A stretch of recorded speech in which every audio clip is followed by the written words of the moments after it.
Hey everyone, I'm Gil here at graymanprepping. On today's episode of Your Prep for Today, I want to talk to you about pump sprayers. Now, pump sprayer is a little bit different than a spray bottle or something like that, although technically you could consider you're pumping it, but a pump sprayer is where you pump air into the container along with the liquid, and it pressurizes it, so you just squeeze the release nozzle and you can go.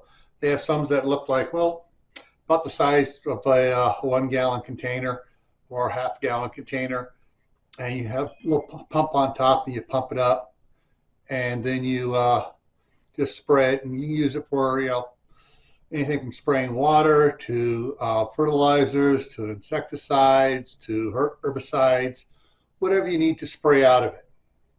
Okay, so that's something to consider. Now they come in a lot of different sizes.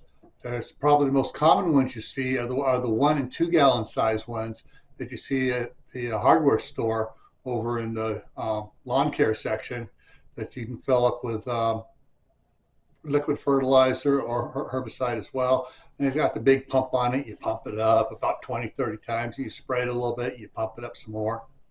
There are also ones that are electric as well, that basically you have your tank and your has a little electric pump on it, and you have to put like a 12-volt battery there. You can put it on the back of a ATV, or you can put on a little wagon with a battery, and you just you can walk around and spray a lot more solution of whatever it is you need to spray. So think about it. What do you need?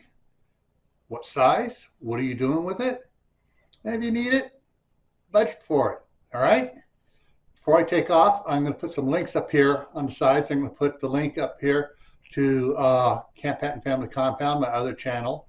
And then I will put Prepping for Beginners and Prepping in Private playlists here, and another video down here. One reason I put all these playlists up here is to help you get other people prepared so they don't come after your stuff and take your supplies away from you and your family